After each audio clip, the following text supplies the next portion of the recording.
Kakain pa lang sana ng hapunan, pagka isang subo pa lang, nag-blackout na. Paglabas namin ng pinto, yun po, nagkakagulo na. Sunog na po pala sa harapan. Sa harapan ng bahay ninyo. Hindi po, malayo po talaga sa amin, sobrang layo pa po, sa gitna pa. Kasi yung amin po, tatawid pa po ng creek eh. Oo. Tatawid pa po ng creek, kaya nga po kami parang nakampante na kami kasi ang dami na pong bumbero eh. Dami na pong bumbero, sabi namin hindi na kami aabutin yan. Kasi sobrang dami na ng bumbero. Pero, Ayun po, lumakas yung apoy, hindi po namin alam kung anong nangyari, bakit ganun, sobrang dami na ng bumbero sa labas, pati sa may postal, may pumasok na po na bumbero, pero wala pa rin po. Hindi po binasa yung mga bahay namin. Wala na, yun na po, natupok na rin po. nadamay talaga yung bahay niyo. Ilang oras din po bago matupok yung amin. Oo. Hindi. Kayo mismo ang Wala. Ang sabi sa inyo. Ito po, pila-pila sa mga ganito. Antay-antay po ng biyaya. Sa ngayon po, wala po kaming kalilipat lang po namin kagabi sa NCH, sa po yun? Evacuation center sa may Aghang po. Pero anong sabi sa inyo? Makakabalik daw po ba kayo doon? Wala pa rin po kasi kaming balita sa ganyan, sir, dahil may haka-haka na hindi daw po. Hindi po kami 100% na sigurado na makakabalik.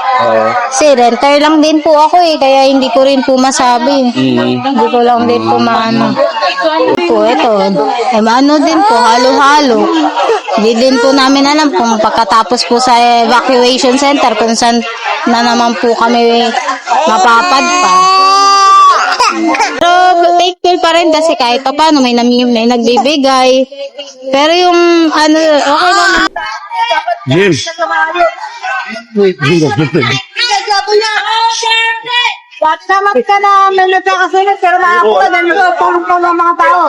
Bakit na hindi nakakula? Bigyan mo ba kayo, ha? At kung may nasada kung hindi mo sasabihin na sa tiyan kung konti lang ang nasunog eh. Halos sa sunog. Walang tulog din nila. Pinatya nila yan. Ibig sabihin mo saan galing ang apoy? Opo. At hindi lang alam kung sino ang may gawa. Pero alam ko, sa sarili ko sinadya nila yan. Nakasabi sila. Pwede naman, alam naman ng mga taga-niya na wala kaming titulo. Yan, hindi yan sa amin. Pero dapat dinaan nila sa mabuting proseso. Hindi nila dinaan sa ganun. Tingnan mo, ang dami namin. May mga bata, may mga matanda, may mga nasaktan, may mga namatay. Bakit nagkaganon? Ang daming mga bumbero. Yung mga bumbero nga, naubos pa tubig eh. Ewan, sa kanila kung ano nangyari, ba't nagkaganon? Lagi yan. Sanay na po kami, may susunod. Pero yung mga taga-barangay ko, alam nila, nagtutulong-tulong kami pag may sunog na simula ng maliit na ngayon. Bakit ngayon, hindi na apula? Mga bumbero po, mga bumbero, naubusan ng tubig. Ano klaseng bumbero yun? Naubusan ng tubig. Project na housing dito. Ano po yung naging kadahilanan? Medyo tumagal po ito. Actually, yun talaga matagal. Years ago talaga, na even each administration, there were already steps na sana magkaroon ng makapagpatayo tayo ng decent housing for them there. No? Pero hindi lang tayo nagkasundo talaga doon sa terms. And so while the people, hinanda na po natin sila to embrace itong new form of housing, itong medyo high-rise para lahat sila ay magkasya at safe sila. Hindi siya natuloy-tuloy. Pero hopefully, I'm looking forward naman to the meeting tomorrow kasi feeling ko, now that, this happened and it's very unexpected and unfortunate, but uulitin ko, sana wag sila makinig sa mga chismis because syempre, daming chismis na talagang sinadya yung pagsunog sa lugar nila. Hindi po yung totoo.